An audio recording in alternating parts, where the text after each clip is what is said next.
optei por tentar fazer assim, uma abordagem do básico, né? Porque às vezes a gente discute consciência a partir do avançado, ou seja, das teorias que competem, né?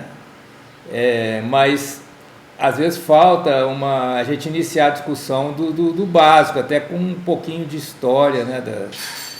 Porque até a década de 1980, por aí, esse tema da consciência no meio científico era uma espécie de um tabu, né? Porque, principalmente por causa do behaviorismo, né? Se evitava fazer referência a estados mentais subjetivos, pessoais, né? E se enfocava, a psicologia era voltada para o estudo do comportamento, principalmente, né? Isso começou a mudar no final da década de 80 e passou por uma grande transformação na década de 90, que foi a chamada década do cérebro, em que surgiram as três grandes áreas da neurociência, né? A neurociência cognitiva, a neurociência afetiva e a neurociência da ação. E as três, então, contribuíram bastante para o estudo da consciência ou para os chamados correlatos neurais da consciência, né? Aquilo que acontece no sistema nervoso enquanto a gente tem experiências conscientes. E a partir daí também começou um grande debate, até uma competição entre teorias da consciência, né? Que seriam tentativas de se explicar a consciência a partir de diferentes pressupostos, né? Um dos grandes problemas aí nessa discussão é que nesse estudo da consciência e tentativa de explicação dos fenômenos da consciência, né, os autores partem de pressupostos diferentes, então nós temos teorias aí que estão falando sobre assuntos bastante diferentes, né, embora sejam tentativas de se referir à questão da consciência, mas há uma disparidade muito grande de abordagens, né? Isso faz parte, então, da dificuldade de transformar o estudo da consciência numa área científica ou mesmo numa área filosófica. Na filosofia nós temos a teoria do conhecimento, que enfoca, né, ou a chamada epistemologia, que também vai abordar o conhecimento científico, né, que enfoca assim, com a formação do conhecimento, né? Já em relação à consciência, nós não temos nem na filosofia... Ui, está tocando o telefone aqui em casa. Nós não temos nem na filosofia uma disciplina específica sobre consciência,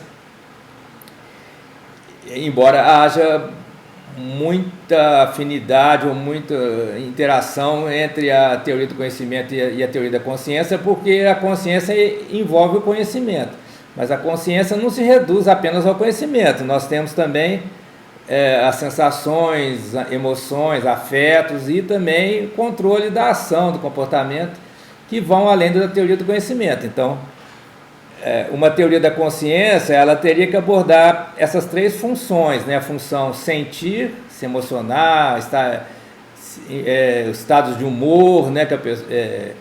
A função cognitiva, que vai envolver aí pensamento, memória, atenção, planejamento, né? E a função ligada à ação, que vai estar envolvendo o controle muscular, né? A ação, o sistema motor, o controle dos movimentos, e também questões aí do comportamento social, né? Que vão envolver também tomada de decisão, né? De qual comportamento é mais adequado em determinado contexto. Então, tudo isso faz parte de uma teoria da consciência. Então, para a gente começar, assim, né, a gente precisa levar em conta questões aí metodológicas e conceituais de como as teorias da consciência são construídas, né? E, como toda teoria, nós temos duas etapas aí importantes, que são a descrição e a explicação. Primeiro a gente descreve o fenômeno e depois a gente explica, né? Não dá para você pular direto para a explicação antes de ter descrito. E na descrição dos fenômenos da consciência, a gente aborda as experiências conscientes, né, que a gente tem isso já é feito... Ih, agora o meu cachorro tá bravo. Essa abordagem da experiência consciente já é feita na filosofia e nas ciências humanas pela chamada fenomenologia, né? Então, a fenomenologia ela provê uma descrição, né, dos processos conscientes, mas não provê uma explicação, certo? A explicação ela pode ser procurada, né, em outras áreas da psicologia, na neurociência, a psicofisiologia, psicolinguística, neurolinguística, né? Então nós temos várias abordagens que potencialmente podem contribuir para uma explicação do fenômeno. Mas o fenômeno da consciência em si, ele acontece na chamada perspectiva da primeira pessoa, ou seja, o tipo de acesso ou de vivência que a própria pessoa tem, ou animal, ou planta, né, que for consciente, que o próprio sistema tem, né, dos seus estados, digamos, estados mentais, né? Então, essa é a perspectiva de primeira pessoa. Já a maioria das ciências, ou quer dizer, praticamente toda a ciência, ela está baseada na chamada perspectiva de terceira pessoa, ou seja, a partir de um observador externo, né? O cientista, o chamado observador, ele é externo ao sistema que está sendo estudado, né? E ele trabalha através de experimentos e registros, né, que são feitos de fora. Isso torna o estudo da consciência um pouco difícil, né, para as ciências em geral, porque a consciência ela exige uma abordagem dual, né? A consciência ela tanto é uma experiência que o próprio sistema tem de si mesmo, né? E também ela pode ser estudada, por exemplo, nos chamados correlatos cerebrais, aquilo que está acontecendo no cérebro da pessoa enquanto ela está consciente. E essa abordagem, que é de terceira pessoa, né, ela se enquadra bem dentro do método científico tradicional, né? Mas já o acesso que o cientista tem aos estados subjetivos de primeira pessoa só vai ser possível através dos relatos. Isso já é comum nas ciências humanas, chamado pesquisa qualitativa, em que a gente trabalha com relatos, mas esses relatos são um acesso indireto, quer dizer, eu relato para um pesquisador, né, que por exemplo, quando eu como chocolate, eu tenho um certo tipo de sensação de euforia, sei lá, uma coisa assim, né? Agora, a pessoa que está me entrevistando, ela não tem essa experiência de euforia que eu tenho, né? Ela vai imaginar o que é isso, o significado que eu estou querendo dizer, a partir das experiências que ela tem. Então, quer dizer, ela já comeu chocolate, ela sabe que gera uma sensação assim, né, de bem-estar ou de, sei lá, de energia, né? Até saiu um estudo aí agora mostrando que o consumo de chocolate melhora as funções mentais, né, torna o pensamento mais preciso, etc. Mas as sensações que a gente tem ao comer o chocolate, né, são na primeira pessoa. E uma terceira pessoa não tem como ter essa sensação que eu tenho, né? Eu mesmo não tenho como ter essa sensação duas vezes seguidas de um modo totalmente idêntico, né? Porque é um processo muito dinâmico, né? Que vários fatores estão interferindo nisso, né? Se eu acabei de almoçar, já me saciei e eu vou comer mais, a sensação vai ser muito diferente do que se eu tivesse com fome, certo? O momento que a gente está, né, o chamado estado basal aí, que ele vai gerar uma resposta a um estímulo sempre de um modo diferente, né? É um processo dinâmico, né? Então, se convencionou chamar de qualia, né, ou e plural qualia, esses estados subjetivos que só são acessíveis na perspectiva da primeira pessoa, ou seja, só o próprio sistema tem acesso a como o what it's like to be, né? Como é comer um chocolate, como a gente se sente, né, ao comer um chocolate, né? Isso vem de um artigo clássico de Thomas Nagel, né, que ele especulava assim, como é ser um morcego, né? Porque o morcego se orienta por uma espécie de um radar, né? Chamado ecolocação, e nós não temos essa capacidade de orientação, né? No espaço e tempo por um radar, né? Então, a experiência qualitativa nossa é diferente do morcego, né?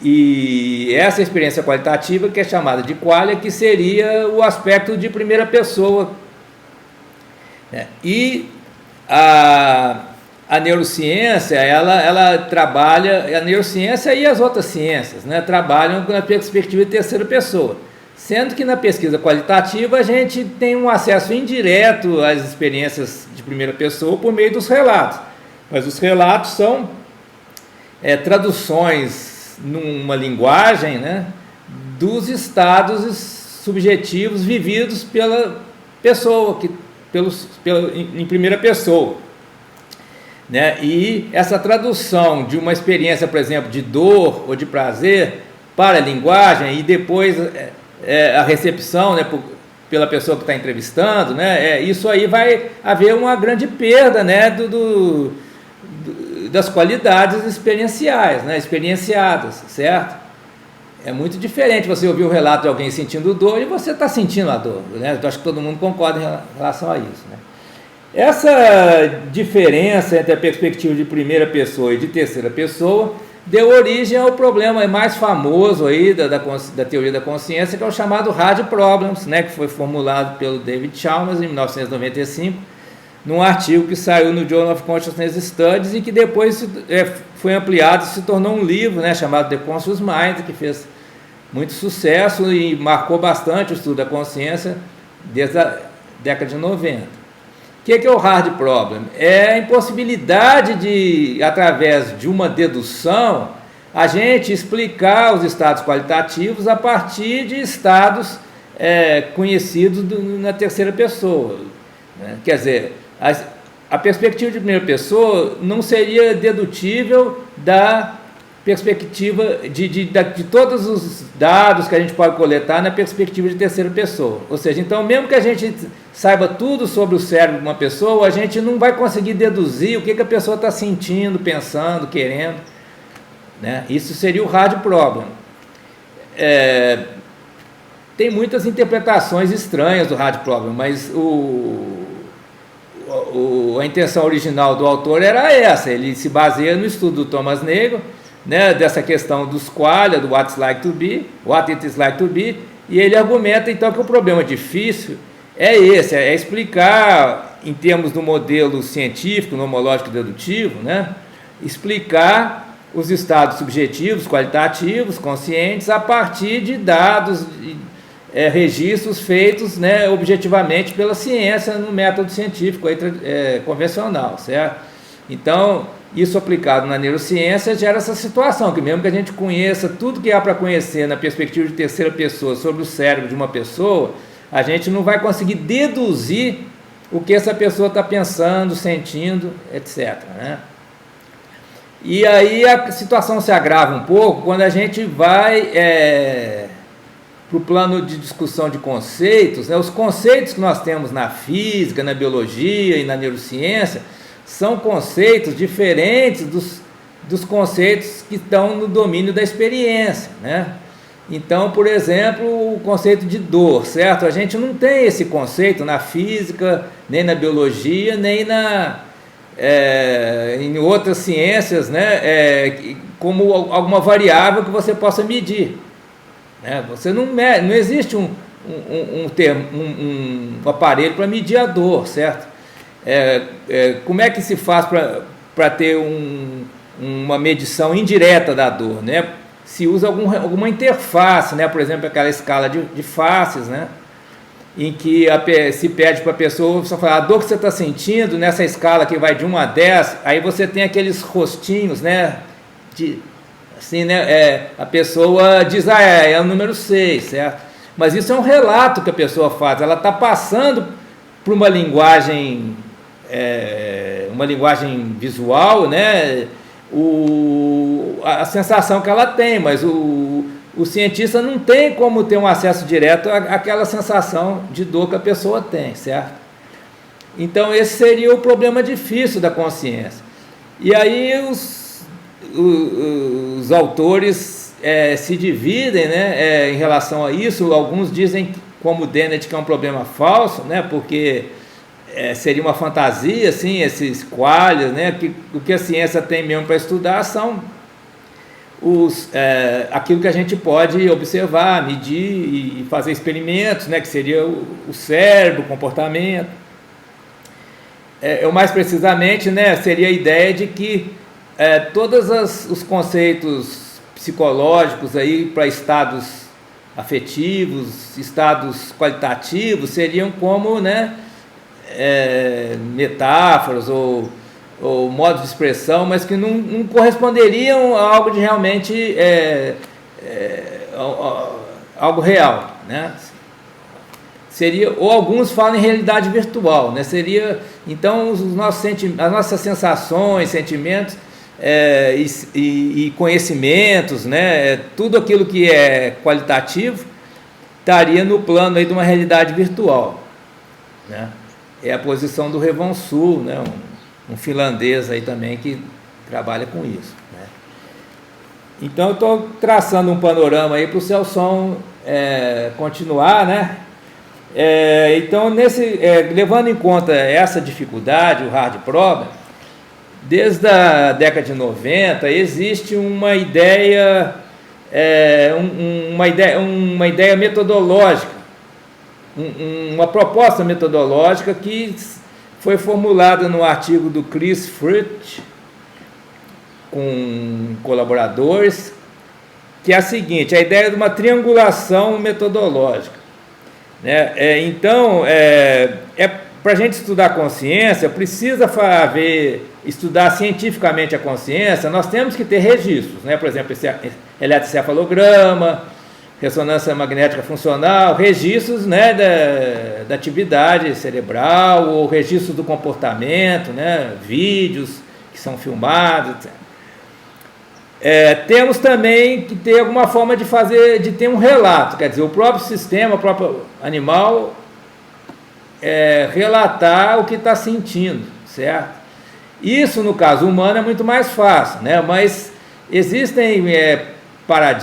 um paradigma também para animais de outras espécies. Então, quer dizer, o animal é treinado para sempre que tiver fome, ele, por exemplo, o rato, né, ele vai pegar a patinha e vai colocar vai apertar uma alavanca. Então, isso é considerado um relato não verbal, certo? Então, como é que a gente vai saber se o rato está sentindo fome ou não, né? Então, ele é treinado assim, sempre. Aí é o método aí skinneriano, né, o de Watson. Quer dizer, sempre que o ratinho coloca a pata na alavanca, ele ganha comida. Aí ele aprende, quando ele estiver com fome, ele vai lá e aperta a alavanca, certo? Então esse é o relato, para a gente saber o que se passa, né, na experiência consciente do rato, certo? E como é que a gente liga as duas coisas? Quer dizer, você está lá com um eletrodo no cérebro do rato, está mostrando lá as ondas cerebrais e tal, e você sabe que o rato está com fome porque ele apertou a alavanca. Aí precisa de um terceiro componente, por isso que é uma triangulação, que esse terceiro componente é um modelo que vai te permitir ligar as duas coisas. É aí que, né, nesse modelo aí que entram as teorias da consciência, quer dizer, né, aí nós temos diferentes possibilidades. Que tipo de estado cerebral vai corresponder a que tipo de experiência consciente, né? Para responder a isso, nós temos várias alternativas, né? O modelo mais comum é o modelo de mapas cerebrais, que é como na neuroanatomia funcional, certo? Relacionar determinadas regiões ou circuitos com determinados tipos de experiência consciente. Um outro modelo semelhante é o do single cell, né? Vocês já ouviram falar do grandmother cell, quer dizer, o disparo de determinados neurônios indica um determinado tipo de processo consciente. Isso é muito prático no estudo, por exemplo, de células que reconhecem reconhecimento de faces, né? Então, é uma coisa experimental que não faz sentido a gente duvidar disso, né? Mas tem nós temos no córtex temporal células que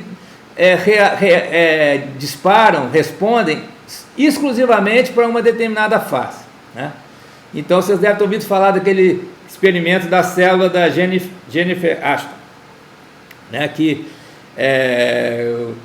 esse estudo requer que, no caso humano, só é uma situação de cirurgia cerebral, em que se possa colocar um eletrodo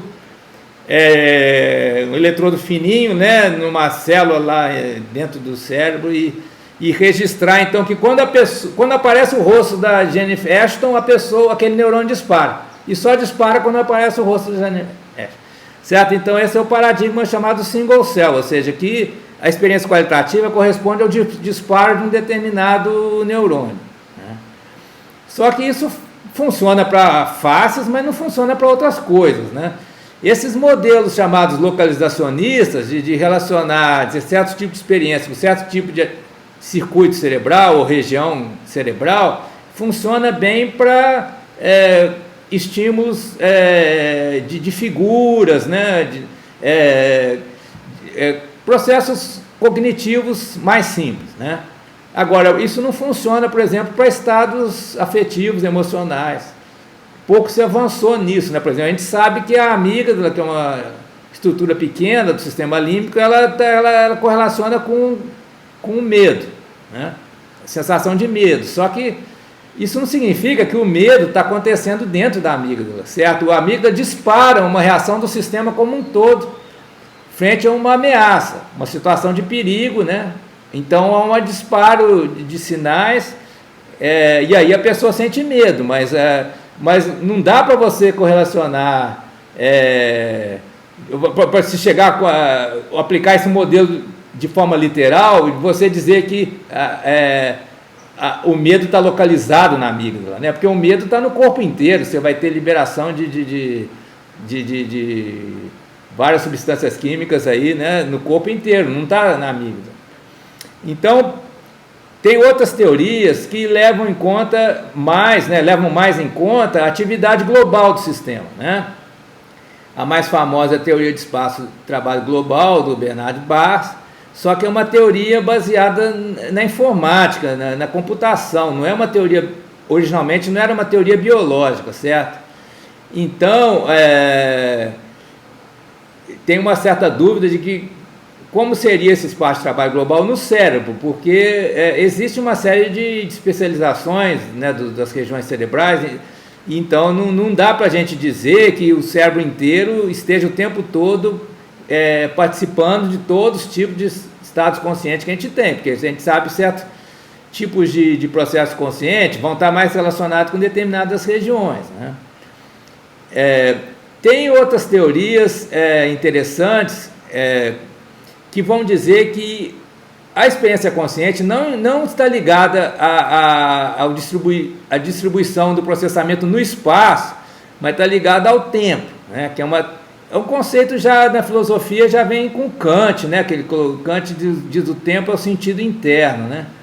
E o que seria, em termos da neurociência, essa abordagem, né? Seria a ideia de que a qualidade da experiência, ela não está na região do cérebro que está ativa, mas está no padrão temporal da onda, certo? Igual na música, vamos pensar, quando você pega aquela onda musical, ou de um som qualquer, e coloca num gráfico, né?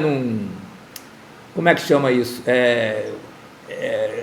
Nos programas de edição de música você tem, né, aquela waveform, certo? Cada instrumento musical vai corresponder a uma forma de onda que no tempo, certo?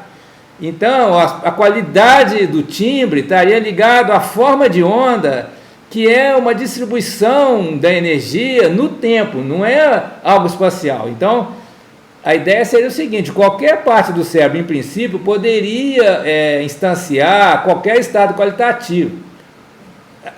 Porque o estado qualitativo é a distribuição da energia no tempo, não é no espaço, certo? Só que a gente sabe que, né, o cérebro tem esse fenômeno da plasticidade, então, no início da vida de um indivíduo humano, né, ou de outro animal, até foram feitos experimentos com animais em relação a isso, é possível que sinais visuais sejam processados no córtex auditivo, e é possível que sinais sonoros sejam processados no córtex visual. Tem um experimento clássico lá no MIT que, no ferret, né, o animal chamado ferret, eles trocaram as vias aferentes, quer dizer, os nervos, jogaram os nervos, o sinal do nervo óptico no córtex auditivo e o nervo o auditivo no córtex visual. Então o animal passou a reconhecer estímulo visual no córtex auditivo e passou a reconhecer estímulo auditivo no córtex visual. Isso mostra que qualquer parte do cérebro pode, em princípio, processar qualquer tipo de sinal. Só que se esse experimento for feito depois do animal já mais desenvolvido, né? Eu não lembro exatamente que ponto, mas se o animal já tiver estabilizado suas conexões, né, por um certo tempo, aí já não é mais possível. Aí, se pegar um indivíduo adulto e jogar o sinal visual no córtex auditivo, não vai haver o reconhecimento do sinal, a não ser por uma classe de indivíduos aí, né, uma exceção, né, que se chama os sinestéticos, né? O sinestético, ele tem essa capacidade ainda preservada de conseguir processar sinal de uma modalidade numa área cerebral que foi especializada para outra, né? Certo? Então, eu particularmente prefiro esses modelos em que a qualidade da experiência consciente está na forma temporal, na forma de onda, né? Da onda. Aí tem uma série de detalhes que eu não vou mencionar aqui, certo? Bem, qual a contribuição explicativa desse estudo dos correlatos neurais? Ou seja, em que afinal de contas, a neurociência vai ajudar de fato para a gente entender a consciência, se a nossa experiência consciente, que todo mundo tem, né, acontece na perspectiva de primeira pessoa, né? Essa pergunta muitas vezes é feita, né? Eu acredito que a contribuição vem principalmente na parte prática, né, das aplicações. Por exemplo, quando a gente conhece bem os correlatos cerebrais de um determinado tipo de experiência consciente e há pessoas que estão com patologias, com disfunções, certo? A gente pode, por exemplo, fazer terapias magnéticas, farmacológicas, né? Eletromagnéticas. Hoje em dia está crescendo muito, né, o uso da terapia elétrica, né? O uso de correntes elétricas para uma terapia. Isso vem do conhecimento de neurociência, né? Também, às vezes, vai para o chute, né? Mas tem todo um desenvolvimento de terapias de vários tipos com base na neurociência, certo? Eu vou terminar falando um pouco sobre uma distinção que eu julgo ser importante e que está tratada nos 2 artigos que eu mandei para o Hugo, não sei se alguém leu, né?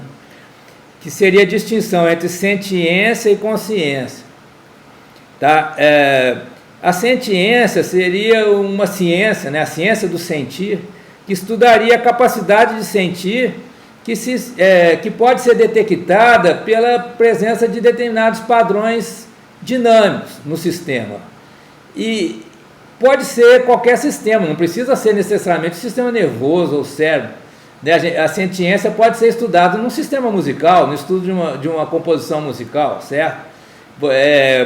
No estudo aí da melodia, da harmonia, do timbre, do ritmo. Na neurociência vai enfocar os ritmos e padrões temporais que tem no cérebro. na linguagem em geral, né, quando a gente discute a questão do significado, né, se a gente adota uma perspectiva psicológica do significado, o significado é uma entidade psicológica, mental, certo? E aí a gente consegue distinguir, analisar padrões, né? A gente também estaria no âmbito da sentiônica. A sentiônica é uma ciência que trabalha na perspectiva da terceira pessoa, estudando padrões que a gente pode formular até matematicamente. Aí, né, quando Lacan falava lá da topologia, nó de Borromeu,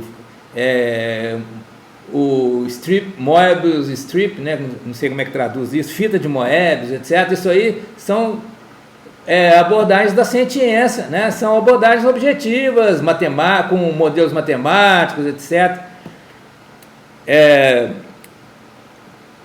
Estudo do ecossistema, né? De uma floresta, a gente, né, pode também detectar padrões dinâmicos que estão ligados à capacidade de sentir.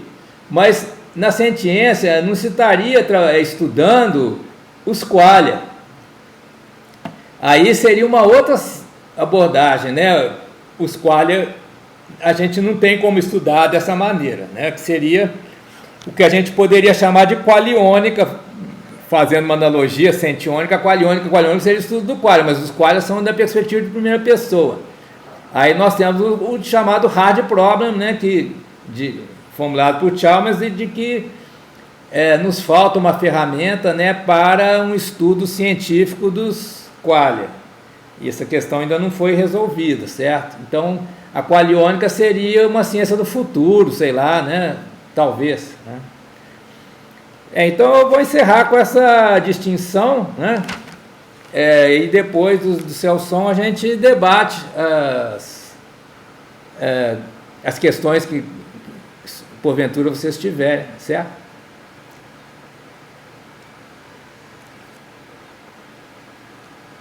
Ok, Alfredo. Obrigado.